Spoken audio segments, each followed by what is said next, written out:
पंचनामा न्यूज, सर्वसामान्य जनतेचा बुलंद आवाज। चिंचपाडा येथील वसतिगृहातील विषबाधा प्रकरणाची चौकशी करून दोषींवर कारवाई करा, उपसभापती डॉक्टर नीलम गोरे यांचे निर्देश। नंदुरबार जिल्ह्यातील चिंचपाडा तालुका नवापूर येथील शासकीय आदिवासी वसतिगृहातील 22 मुलींना अन्नातून विषबाधा झाल्याची घटना 11 डिसेंबर 2024 रोजी घडली।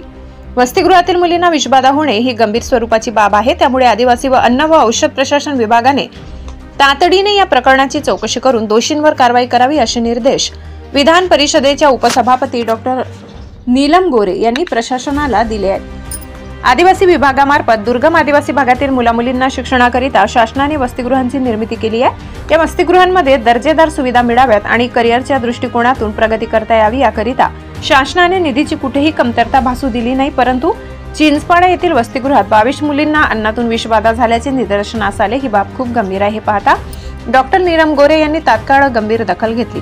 या गंभीर प्रकरणाविषयी सविस्तर माहिती घेत त्यांनी तातडीने चौकशी करण्याचे निर्देश दिले।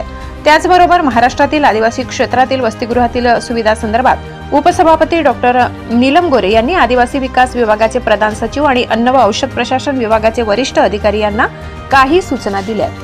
चिंचपाडा येथील अन्न पुरवठादार हा केंद्रीय पद्धतीने निविदा करून निश्चित केल्याचे निदर्शनास आले आहे। आदिवासी वसतिगृहामध्ये अन्न शिजविणे व अन्न पुरवठा करणे याची मानके उच्च दर्जाची असावी। दर्जेदार पुरवठादाराकडून याची पूर्तता करून घ्यावी। वसतिगृहातील अन्न पदार्थांची संबंधित प्रकल्प अधिकाऱ्यांकडून वेळोवेळी तपासणी करावी। मुलामुलींचे अभिप्राय वेळोवेळी नोंदवून घ्यावे।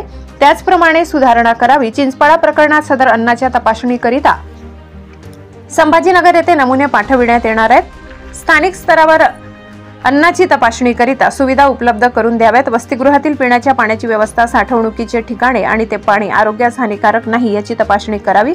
दूषित पाण्यामुळे आजार उद्भवू नये याची दक्षता घ्यावी। आदिवासी भागातील मुलामुलींना फक्त शासकीय कर्तव्याच्या भावनेतून सुविधा न पुरविता मानवतेच्या दृष्टिकोनातून या समस्येकडे शासकीय अधिकाऱ्यांनी पाहणे आवश्यक आहे, असे नीलम गोरे यांनी म्हटले आहे।